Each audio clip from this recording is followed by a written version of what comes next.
আমিনা বৌমা আমিনাকে শোনায়া দেবা। বলে আব্বা হুজুর আমি যেতে পারি, কিন্তু আমাকে একটা তালবা দিতে হবে আর একটা উট দিতে হবে। বলে ঠিক আছে যাও। সকাল হলো, টুকটুক টুকটুক করে হযরত আব্দুল মুত্তালিবের বড় সন্তান আব্দুল হারিস টুকটুক টুকটুক করে বাবাজি পৌঁছে গেল তায়েফে। পৌঁছে যাওয়ার পরে তো হালিমার বাড়ি তো আর চিনে না, কাকে জিজ্ঞাসা করে কাকে বলবো কাকে বলবো, বলবি তো বল। ওই নারীদেরকে গিয়ে বলেছে আগো বোনেরা এখানে হালিমার বাড়ি কোথায় গো? তখন ওই নারী গেলে বলছে আর মনে মনে ভাবছে যে কে হালিমার এটা। আচ্ছা কে আপনি? বলে আমি এসেছি মক্কা থেকে, আর আমার ভাতিজাকে মানুষ করতে দিয়েছি হালিমাকে। আচ্ছা তাহলে এই কেস, তাহলে একে উল্টা পাল্টা বুঝিয়ে বুঝে সুঝে মন একটা কেমন করবো যেন উনার ভাতিজাকে যেন মা হালিমার কাছ থেকে নিয়ে চলে যায়। তো ওই নারীগুলো বলছে কি জানেন? নারীগুলো বলছে বলে ভাই আপনি এমন টাইমের ভিতরে এসেছেন, এমন টাইমের ভিতরে এসেছেন, ভালো হয়েছে। বলে কেন কি হয়েছে?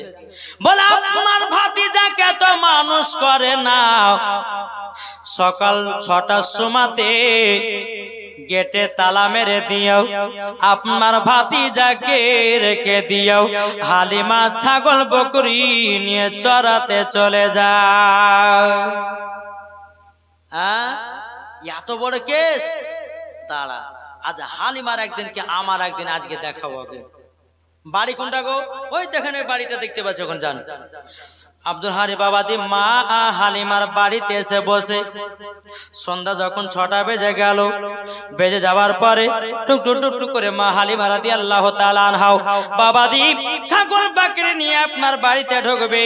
মা হালিমা দূর থেকে ঘরের দিকে নজর দিয়েছে, কি ব্যাপার আমার বাড়িতে কেন একটা ওয়াচিনা ওয়াজানা একটা পুরুষ বসে আছে। বাবা টুকটুক টুকটুক করে গেল, ছাগল বকরি গুলোকে বাবা জায়গা মতন বাঁধলো। বাঁধার পরে বলতে কে গো ভাই তুমি কে? তখন বলতে যে আমার নাম হলো হারিস, আমি এসেছি মক্কা থেকে, আমার ভাতিজাকে তুমি নিয়ে এসেছো মানুষ করার জন্য। বলে হ্যাঁ মানুষ করার জন্য তিনি এসেছি। বলো গো হালিমা তবে বলো না তুমি আমার ভাতিজাকে মানুষ করো না, ঘরের ভিতরে রেখে দিয়া সকাল 6টার সময়তে তালা বন্ধ করে দিও, তুমি সন্ধ্যা 6টার সময়তে আসতেছ, আমার ভাতিজার দোলনা কেন লড়ে না? মা হালিমা বলছে কে বললো দোলনা লড়ে না? হারিস বলতেছে লড়ছে না। মা হালিমা বলছে লড়ছে। জোরে বলেন। আর যাক লড়ছে না। মা হালিমা বলছে লড়ছে। এক কাজ করো, লেন এই চাবিটা লেন, নেওয়ার পরে তালাতে দেন, তালা খুলে যাবে, ভিতরে যাবেন, আপনার ভাতিজা দোলনা লড়ছে কি লড়ছে না আপনি দেখে নেন। তো আব্দুল হারিস বলছে এক কাজ করেন আপনি তালা খুলেন। মা হালিমা কইছে তালা খুলুন। তো মা হালিমা বলছে না আমি খুলবো না। বলে কেন? আমি যদি খুলি আর প্রথম যদি ঘরে ঢুকি আর তখন আপনি বলবেন যে তুমি দোলনা লড়াইছো। আপনি চাবিলেন এবং তালা খুলেন, ঘরের ভিতরে যান, আর আপনার ভাতিজার দোলনা লড়ছে কি লড়ছে না নিজেই প্রমাণ পেয়ে যাবে। এদিকে বাবা হারিস কি করেছে? মা হালিমার কাছ থেকে তালার চাবিটা নিয়েছে। বাবাদের তালাতে আপনার চাবিটা ঢুকিয়েছে। আমার আল্লাহ পাক আল্লাহ তাআলা বলতেছে এ জিবরিল আমিন কারেন্টের মতো যাও যাও, আজকে যদি হারিস যদি ভাতিজা দোলনা না ডাকে হালিমার কাছ থেকে নবীকে নিয়ে চলে যাবে। যাও আমার নবীজির দোলনাটা লড়াইয়া দাও। কারেন্টের মতো বাবাজি নবীজির কাছে হাজির, আমার নবীজির দোলনাটা লড়াইয়া দিয়েছে। আমার নবী বলতেছে আমার নবী বলতেছে বলো গো এ জিবরিল আমিন আপনি কি আমারটা একলা লড়ালেন কেন? আমার পাশে যে আমার দুধ ভাইটা আছে আমার দুধ ভাইটা লড়াবে না কেন? তখন বাবাজি জিবরিল আমিন বলতেছে ও গো নবীজি আপনার লড়ার হুকুম দিয়েছে আল্লাহ, আপনার দুধ ভাইয়ের লড়ার হুকুম দেয় না। আল্লাহ বলছে জিবরিল আমার হাবিব যেটা বলছে সেটাই তুমি করে দাও। দুধ ভাইয়ের দন্নাটাও লড়িয়ে দেয়। এদিকে হারিস বাবা যে তালা খুলে ঘরের ভিতর ঢুকতেছে, আল্লাহর কি কুদরাত, বাবাজি দন্না লড়তেছে, দন্না লড়তেছে। বলো হালিমা তুমি ঠিকই বলেছো। তবে হালিমা গো একটা কথা বলবো, আমার ভাতিজাকে তুমি সকাল 6টার সময়তে ঘরে তালা মেরে দিও, আর তুমি সন্ধ্যা 6টার সময়তে আসছো। আমার ভাতিজা তো একটু হাতের খেলনা দান্না দিতে হয়। মা গো মা, আপনারা ভালো জানেন বাচ্চারা যখন কান্না করে হয়তো কোনো ঝুনঝুনি বা কোনো একটা খেলনা দিয়ে দিলে কান্নাটা চুপে যায়। আপনার বলতেছে বলো হালিমা তুমি আমার ভাতিজার খেলনাটা কেন দিয়ে যাও না? তখন মা হালিমা রাদিয়াল্লাহু তাআলা বলতেছে বলো ভাই গো ভাই, আপনার ভাতিজার কান্না লাগবে না। বলে কেন? আপনার ভাতিজার আঙ্গুল যেই দিকে ঘুরে পৃথিবী তার সাথে খেলা করে। নারে তাকবীর, নারে রিসালাত, মাসলাকে আলা হযরত, জোরে বলো জিন্দাবাদ। যখন ইমাম ওই কথা বলে তাই নাকি বললা, তখন বেরাদ ইসলাম মুআদ্দিন সামানিকরাও হারিস তখন বাবাজির নবীকে দেখলেন। দেখার পরে বাবাজি বলছে হালিমা তাহলে ঠিক আছে ভালো আছে দেখলাম। এবার বাবা হারিস বাবা টুক টুক টুক টুক করে মদিনাতে মক্কাতে পৌঁছে গেল। পৌঁছে যাওয়ার পরে মা আমিনা রাদিয়াল্লাহু তাআলা আনহা বলতেছে বলো গো আমার ভাসুর, আমার বেটা কেমন আছে, কত বড় হয়েছে, কেমন আছে একটু বলুন না। আপনারা হয়তো বলতেন যে মাওলানা ওবায়দুল ইসলাম জামালি, হ্যাঁ গো 1 মাসের বাচ্চা কতটা বড় হবে বলতেন না। কিন্তু বাবা মা আমিনা রাদিয়াল্লাহু তাআলা আনহার বাবা কথাটা জিজ্ঞাসা করে বন্যের বাবা আমাদের দুনিয়ার ছেলেরা 1 বছরে যতটা বড় হয় নবীজি 1 মাসে ততটা বড় হয়। হ্যাঁ ভালো আছে, সুন্দর আছে, কোনো টেনশন করবে না, জোরে বলেন সুবহানাল্লাহ। এদিকে ওই হালিমার সঙ্গে যারা বাবা হিংসা আছে, দুশ্মনতে আছে, আর হচ্ছে হারে এই হারিসকে তো কিছু বলে তো ভাঙানো গেল না, তো কি করা যায়?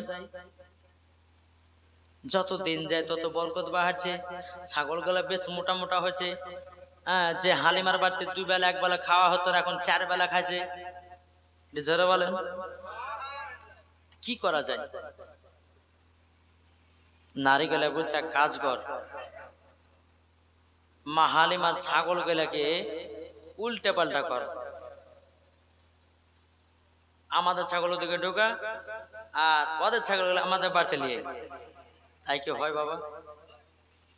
যেমনই বেরাদ ইসলাম মুআদ্দিন সামানিকরাম ছাগল যখন আনতে যাবে আল্লাহর কি কুদরত, ওদেরকে বাগে তাড়া করেছে। জি বাগে তাড়াও করেছে। তে নারী গেলে ভাবছে যে ব্যাপার কি, ছাগল আনতে গেলাম বাগে তাড়াও করলো মানে?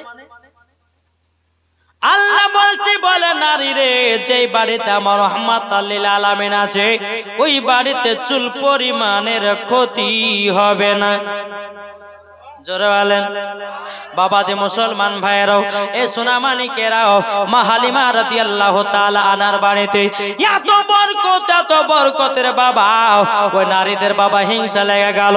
এরকম ভাবে আপনার দিন যায় রাত আছে, বাবা যে মাসের পর মাস চলে যায়। আবার নবীজির যখন 2 বছর বাবা পূজা গেল, কত বছর?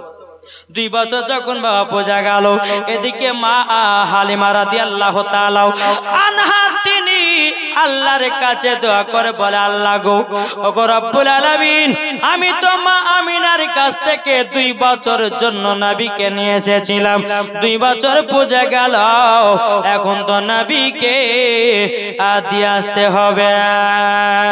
কিন্তু মা হালিমার মনটা বাবা ভিতর কাঁদে রে বাবা, নবীকে দিতে যেন মন চায় না, জোরে বলুন সুবহানাল্লাহ। নবীকে বাবা দিতে যেন মন চায় যে নাও।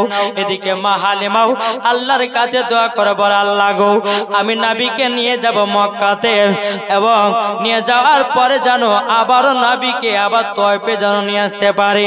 আল্লাহ তুমি আমার দোয়াটা কবুল করে নিও। আমার নবীকে টুক টুক টুক টুক করে বাবা আপনার নিয়ে যেতে লাগলেন মক্কাতে। নিয়ে যাওয়ার পরে বলছে, বলো গো আমিনা বোন, তোমার সন্তানকে আমি 2 বছরের জন্য নিয়ে গেছিলাম, আমার দায়িত্ব শেষ, তোমার সন্তান তোমার কাছে নিয়ে নাও। এবার আমার মা আমিনা রাদিয়াল্লাহু তাআলা নাও আমার নবীকে বাবা কোলে নিয়ে সিনাতে লাগালেন। বাবা যে কপালে চুমা দিল, 2টা গালে 2টা চুমা দিল। দেওয়ার পরে বলছো গো হালিমা আমার বেটাকে তাড়াতাড়ি করে আবার তয়ফে নিয়ে যাও। মা হালিমার মনটা খুশি হয়ে গেছে। মা হালিমা বলছে, আল্লাহ গো তুমি আমার মনের দোয়াটা কবুল করেছো, জোরে বলেন আল্লাহ কবুল করেছো।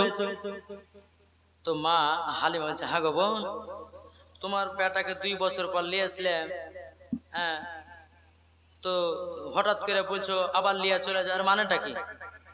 মা আমিনা রাদিয়াল্লাহু তাআলা না তিনি বলতেছে, বলো গো বোন আমার 10টা নাই 5টা নাই একটা সাদের লাল, এই মক্কাতে এমন একটা ব্যারাম ঢোকেছে, এমন একটা ব্যারাম ঢোকেছে যার শরীরে ঢোকে সেই যেন পৃথিবী থেকে বিদায় নেয়।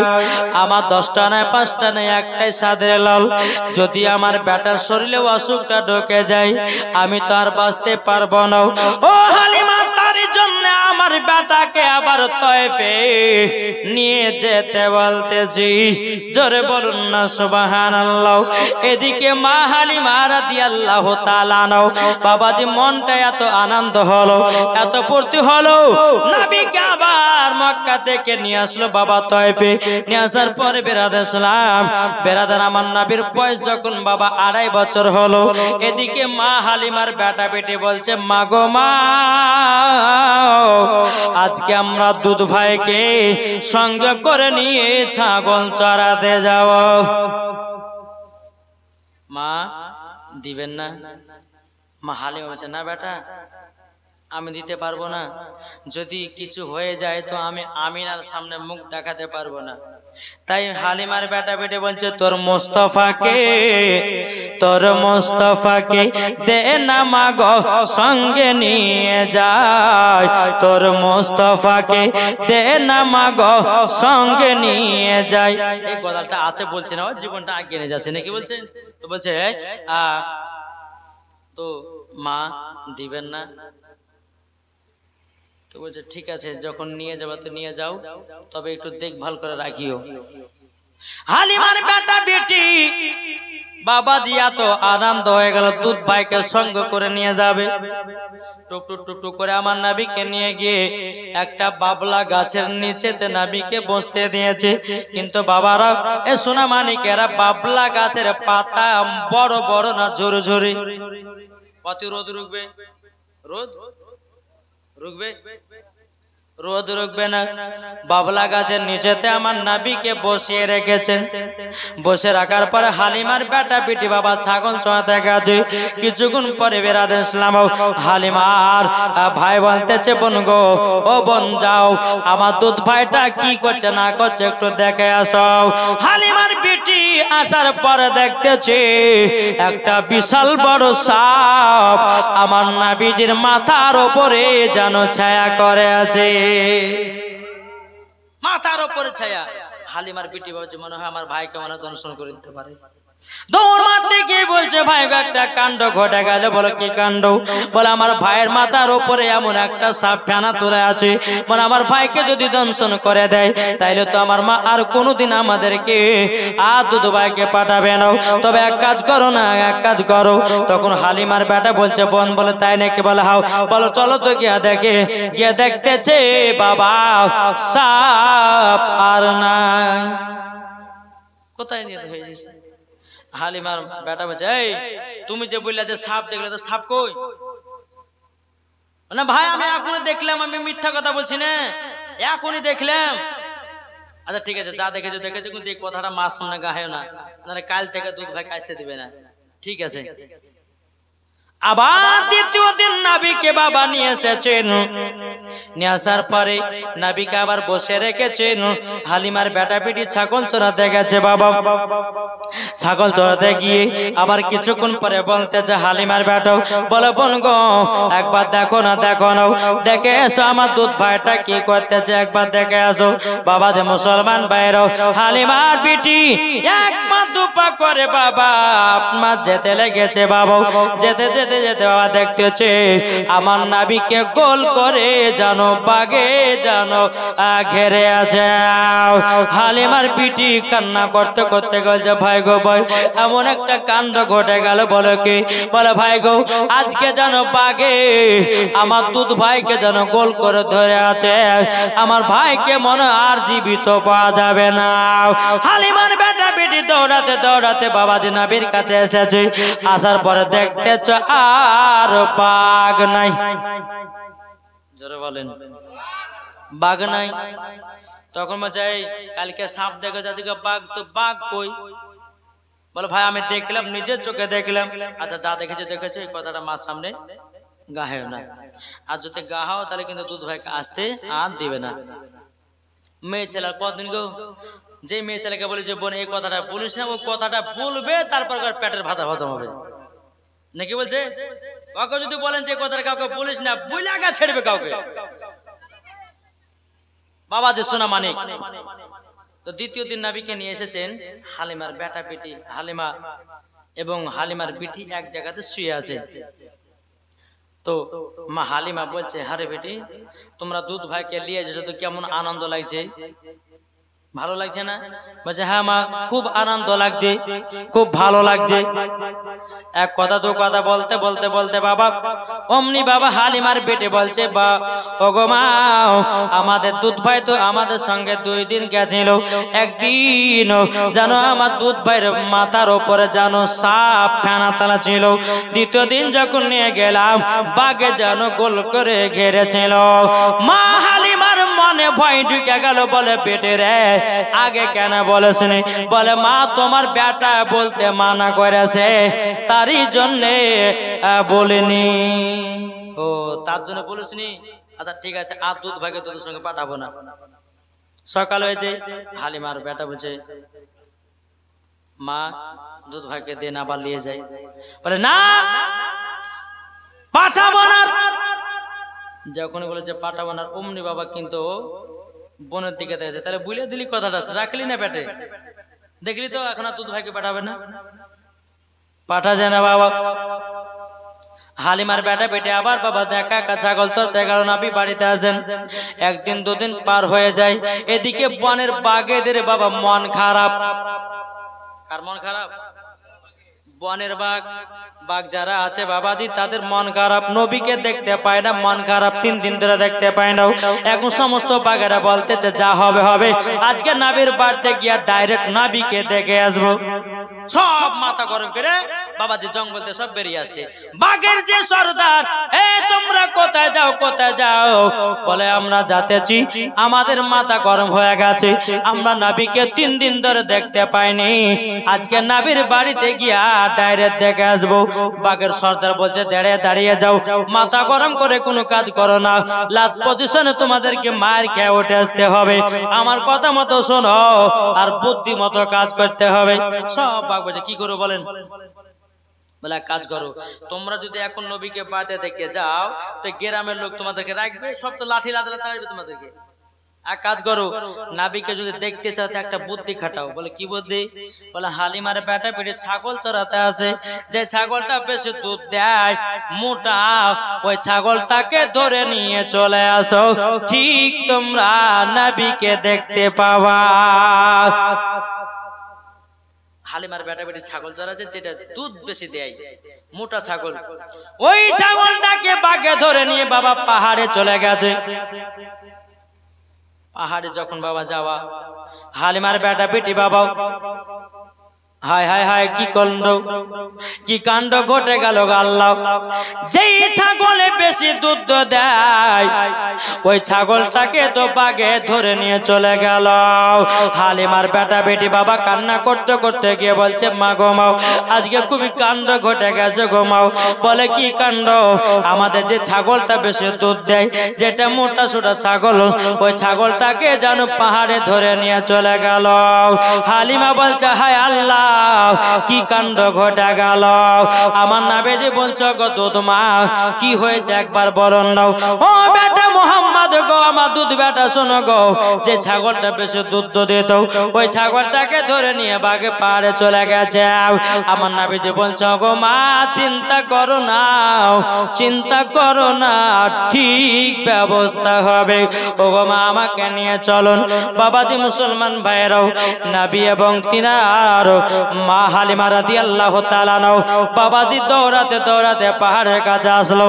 আসার পরে মা হালিমা খুবই কান্না করছে আল্লাহ গো আর আমাদের দুধ বেকের করা হবে না আর আমরা ঠিকভাবে খেতে পাবো না। আমার নবীজি বলছি বলে মা গো আপনি আমাকে হুকুম দেন আমি পাহাড়ের উপরে যাব আর চটম করে ছাগলটা নিয়ে চলে আসবো। জোরে বলেন। মা হালিমা বলছে গো দুধ বেটা তুমি জানলা কি করে ছাগল জীবিত আছে না মুর্দা? আমার নবী বলছে মা গো ছাগল মুর্দা নয় এখনো সম্মানের সহিত আছে সম্মানের সহিত আছি। ও মা একবার হুকুম দাও। বলে না বেটা তোমাকে পাঠাবো না তোমার যদি কিছু হয়ে যায় আমি আমিনার সম্মুখে মুখ দেখাতে পারবো না আমিনার সম্মুখে মুখ দেখাতে পারবো না। আমার নবী বলছে গো দুধ মা আমার চুল পরিমাণের ক্ষতি হবে না। ঠিক আছে যখন যাবে বলছে যাও তাহলে। নবী আমার এক পা দুপা করে পাহাড়ের উপরে উঠছে। বাবা কোথায় উঠছে? পাহাড়ে। পাহাড়ের উপরে ওঠার পরে বাবা সমস্ত বাগেরা নবীকে যখন দেখেছে লাব্বাইক ইয়া রাসূলুল্লাহ লাব্বাইক ইয়া হাবিবাল্লাহ লাব্বাইক ইয়া রাসূলুল্লাহ। নবী গো বেয়াদবি maaf করবেন ওগো নবীজি আপনার দুধ ভাইয়ের আপনার মা দুধ মায়ের যে ছাগলটা বেশ মোটা দুধ দিত আমরা ধরে নিয়ে চলে এসেছি। আমার নবী বলছে কেন ধরে নিয়ে এসেছো? নবী গো আপনাকে 3 দিন ধরে দেখতে পাইনি আমাদের মাথা গরম হয়ে গেছে আমাদের মেজাজ খাটা হয়ে গেছে আপনাকে দেখবার জন্য আপনার দুধ মায়ের ছাগলটা ধরে নিয়ে এসেছে। সমস্ত বাগেরা বাবাজি নবীজির পা মোবারকে চুমা দেয় চলে যায় চুমা দেয় চলে যায়। তখন আমার নবীজি বলতে চায় বাগেরাও দে আমার দুধ মায়ের ছাগলটা দে।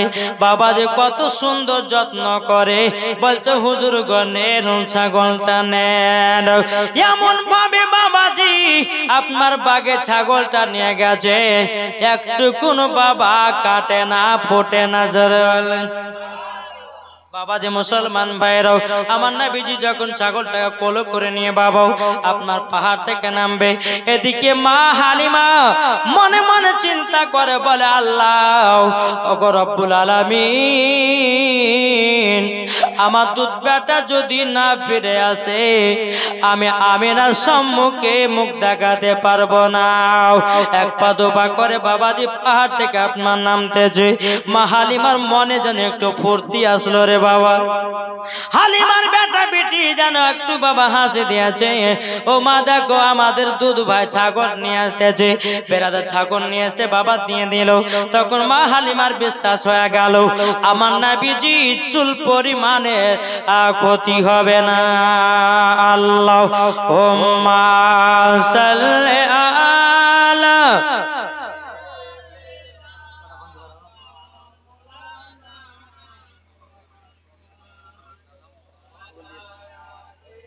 সাইয়্যিদিনা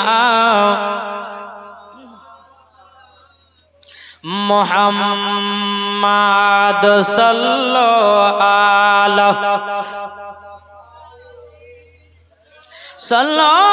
আলা মুহাম্মাদ হরদম জবানো পাক নামে মুহাম্মাদ মা তো গো চাঁদ তুমি বলে দাও আমার নবীজি কোথায়? জড়ালেন ও গো চাঁদ তুমি বলে দাও আমার নবীজি কোথায়? আকাশের তারকারাও মিটি মিটি কয় নবীর নূরে তারাও নিজেকে হারায়। ও গো তারা তুমি বলে দাও আমার নবীজি কোথায়? জড়ালেন বাবাজি। হয়তো আমার মা বোনা বলবে যে কোন মুলবির বাড়ি মাইক পালে ছাড়তে চাহিনে, কখন দিবে কমেডি খিচড়ি আর কখন যে ঘুম পারবো। ও মা কালাগো আজকে দিনে শেষ, কালকে রাস্তা হবে না, কাল থেকে সারাদিন মানুষ সারা রাত ঘুম পারবেন, ঠিক না? আজ ঘুম পারো নাকি? আমাকে মারে ফেলবেন জি বাবা। এ সোনা মানিকেরা চলুন বাবা একটু জীবনটা আমাকে বলতে একটু ভালো লাগে, যেটা আপনারা শুনছেন মন দিয়ে, আর মন দিয়ে যে জিনিস শুনলে বা বক্তাকে বলতে একটু ভালো লাগে নাকি বলছেন? কিন্তু মাকে একটু উন্নত করে মনে মনে গাল দিস না রে মা, যদি গাল দেয় হ্যাঁ তো বাবা যে মুসলমান তো হয়তো বদদোয়া লেগে পারে, তাই না? হ্যাঁ চলুন তো মা আমি আপনার মা হালিমার বিশ্বাস হয়ে গেল যে আমার নবীজি চুল পরিমাণে ক্ষতি হবে না। তারপরে দিন মা হালিমার দুই বেটা বেটি বলতেছে, বলে মা আজকে দুধ ভাইকে দাও। মা হালিমা বলছে ঠিক আছে নিয়ে যাও। যখনই বাবাজি নিয়ে গেছে, নিয়ে যাওয়ার পরে বাবাজি এক জায়গাতে বসে রেখেছে। হালিমার বেটা বেটে আবার ছাগল চড়াতে গেছে বাবাও। এবার হালিমার বেটা বলছে বোন গো যাও না আমার দুধ ভাইটা কি করছে একটু দেখা এসো। যখন বাবা দেখতে এসেছে বাবাও তিনজনা সাদা লিবাস পরে আমার নবীকে ধরে নিয়ে যেন পাহাড়ের ওপর চলে গেল। বেরাদার পাহাড় ওপর নিয়ে যাওয়ার পরে আমার নবীজির বুকে একটা ছুরি ঢুকাইয়া দিল, কি জানো গোস্তের একটা টুকরা বের করে ফেলে দিল। হালিমার বেটি কান্না করতে করতে গিয়ে বলছে বলো গো ভাই আজকে জানো অঘটন ঘটে গেল। বলে কি? বলে আমার দুধ ভাইকে তিনজনা সাদা লিবাস পরে যেন পাহাড়ের ওপরে ধরে নিয়ে চলে গেল। ভাই গো আমরা মনে হয় ভাইকে জীবিত পাবো না। হালিমার বেটা বেটি দৌড়াতে দৌড়াতে গিয়া মা হালিমার কাছে গেছে, মা গো ও গো মা আজকে বড় কাণ্ড ঘটে গেল। বলে কি হয়েছে গো বেটারা? বলো গো মা আমরা দুধ ভাইকে একটা জায়গাতে বসে রেখে আমরা দুই ভাই বোন ছাগল চড়াতে ছিলাম। আমার দুধ ভাইকে তিনজনা সাদা লিবাস পরে পাহাড়ের ওপরে ধরে নিয়ে চলে গেল। এমনকি নবীজির সিনাতে বুকে যেন একটা ছুরি ঢুকাইয়া দিল আর গোস্তের জ্ঞান কি টুকরা বের করে দিল। মা আমিনা কান্না করতে লেগেছে, আল্লাহ গো আজকে যদি কিছু হয়ে যায় আমি আমিনার সম্মুখে মুখ দেখাতে পারবো না। দৌড়াতে দৌড়াতে এসে দেখতেছে আমার নবীজি বসে আছে। মা হালিমা বলছো গো দুধ বাটা কি হয়েছে বলো না। তখন আমার নবী বলছে গো মা আমাকে তিনজন সাদা লিবাস পরে এসে যেন পাহাড়ের উপরে নিয়ে গেল, বুকের ভিতরে ছুরি ঢুকায়া কি যেন বের করে